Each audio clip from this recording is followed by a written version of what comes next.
આસારામ અને નારાયણ સાંઈના જે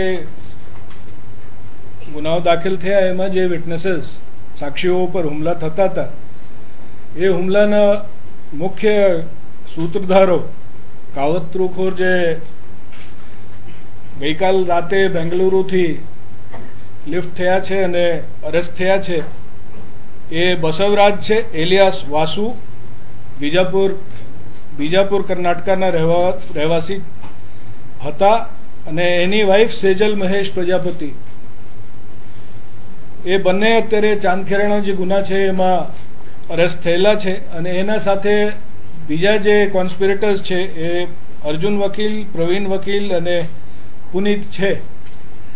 આના સિવાય પણ જે શૂટર્સ છે એની પણ વિગત અમારા પાસે મળી છે. હવે એ અત્યારે હાલના તબક્કે જે ડિટેલ્સ હશે વધારેના એ અમારા ક્રાઇમ બ્રાન્ચના અધિકારીઓ તમને પછી ઇન્વેસ્ટિગેશનના ભાગરૂપે પાછળથી આપશે.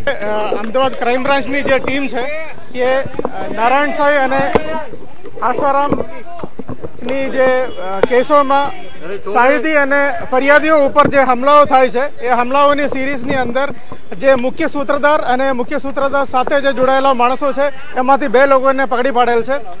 એની અંદર જે મુખ્ય સૂત્રધાર તરીકે બસવરાજ ઉર્ફે વાસુ અને એની પત્ની જે સેજલ મહેશ પ્રજાપતિ જે દમણની રહેવાસી છે એ બંને લોકોને પકડી પાડેલ છે અને આગળની અમારી તપાસ ચાલુ છે.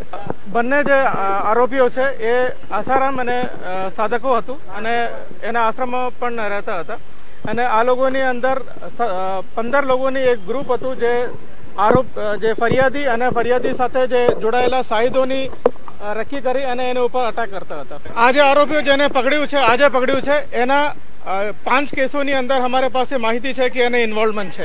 એ તપાસનો વિષય છે અને આગળની તપાસમાં જે નીકળે આપ લોકોને બધાને કહેશે. અત્યાર સુધીની તપાસોમાં જે ગુજરાતની અંદરની કેસોની અંદર આ લોકોની ઇન્વોલ્વમેન્ટ છે, બાકીની તપાસ ચાલુ છે. 15માંથી 5 લોકોને પહેલા સુરતમાંથી પણ અટક થયેલા છે. આ સુરતમાંથી અને આ જે મેઇન જે સૂત્રધારો છે એ બંનેને આજે અમદાવાદમાં અટક થયું છે. અમદાવાદ પોલીસે અટક કર્યું છે. એના તપાસમાં જે નીકળે એમાંથી આગળની જે કઈ કેસોમાં આ લોકોને ઇન્વોલ્વમેન્ટ છે એ બહાર આવશે.